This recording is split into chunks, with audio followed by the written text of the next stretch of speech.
Chez Orange, nous voulons une entreprise qui reflète la société dans laquelle nous vivons. Nous sommes également convaincus que la diversité est un facteur de réussite et de performance sociale. C'est sur cette base que nous avons construit notre politique diversité sur 4 axes.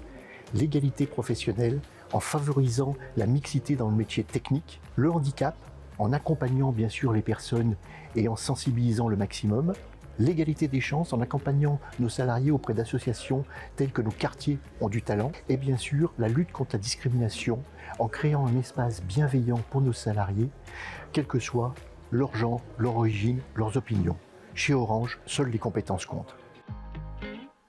Il passe bien, hein, Monsieur Bélier-Cuyal, je trouve, à l'image. Hein. Alors, parlez-nous de l'accord sur l'égalité professionnelle d'Orange. Comment ça se concrétise dans l'entreprise ? Alors, dans ce domaine, on s'inscrit dans la durée et on a signé notre 6e accord sur l'égalité professionnelle en décembre 2021, donc pour développer la mixité et garantir à toutes et à tous les mêmes droits et les mêmes opportunités. C'est ça qui est important. Donc, on est une entreprise technique, donc la mixité dans les métiers techniques et du numérique. Ce qui est étonnant, c'est que dans le domaine numérique, il n'y a pas beaucoup de femmes non plus. Offrir aux femmes tous les postes à responsabilité, quel que soit le niveau. Alors là, j'ai tendance à dire, comme le disait le préfet Mayos tout à l'heure, le principe de réalité. Vous avez vu que notre directrice générale, c'est Christelle Edeman.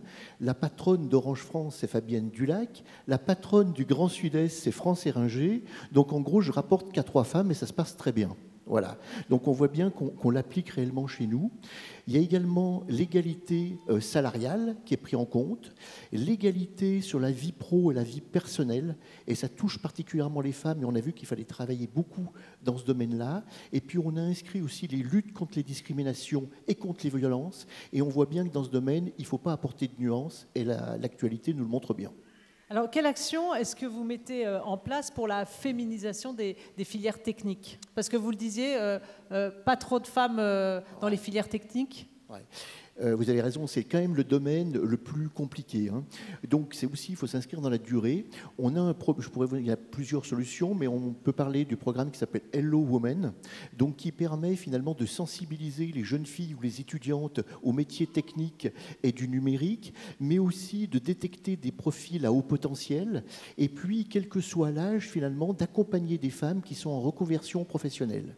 Et puis, pour aller un petit peu plus loin, parce qu'on avait quand même du mal à, on va dire, à staffer nos équipes techniques, on a créé des classes de techniciennes en mettant en place des différents programmes et qui permettent à des femmes, aujourd'hui, quand on se parle à peu près une 50aine, d'obtenir un diplôme de technicienne réseau qui est vraiment très apprécié sur le marché du travail et qui donne une forte employabilité. Et aujourd'hui, sur ces 50 femmes qui ont fait partie de ce programme, on en a embauché chez nous 43. Donc c'est une belle réussite. Bravo, bravo à Orange.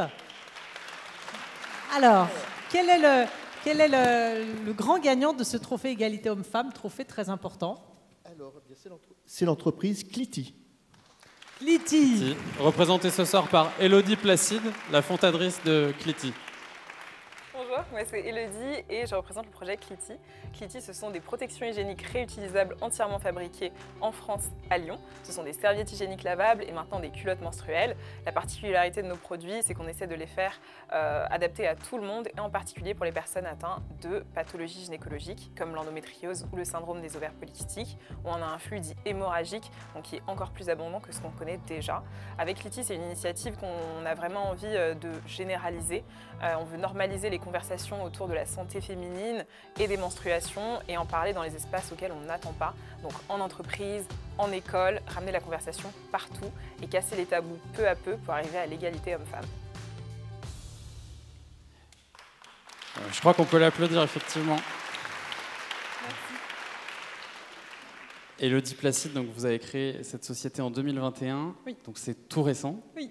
Et ça connaît déjà son petit succès. Pourquoi c'est important pour vous aujourd'hui de recevoir un trophée pour l'égalité homme-femme ? Pour moi, c'est important parce que ça prouve en fait que l'égalité homme-femme passe par la considération des spécificités de genre, donc en particulier la santé féminine, qui est un sujet où on a un grand retard en France. Donc il y a quand même 7 ans de retard de diagnostic sur les maladies gynécologiques, par exemple. Et pour moi, c'est important parce qu'à nouveau, ça prouve que c'est en faisant attention à toutes les différences entre les genres qu'on arrive à l'égalité, plutôt que les masquer. Et qu'est-ce qui vous a poussé à créer cette société et à créer ces produits-là? Alors c'est mon parcours personnel, je suis moi-même atteinte d'endométriose et une fois qu'il y avait le diagnostic posé, pour moi c'était important d'essayer d'aller mieux parce qu'à l'heure actuelle ça reste une maladie qui est incurable et l'une des solutions c'était supprimer les perturbateurs endocriniens, sauf que malheureusement il y avait des perturbateurs endocriniens dans les protections jetables habituelles et du coup pour moi c'est créer un produit qui soit adapté à toutes les personnes, toutes les morphologies et tous les flux, même ceux qui sont hémorragiques et qui sortent du carcan habituel. Je crois qu'on peut l'applaudir pour cette initiative. Bravo Élodie. Je vous laisse recevoir votre trophée. Et vous pouvez dès à présent regagner faire la petite photo, prendre les micros.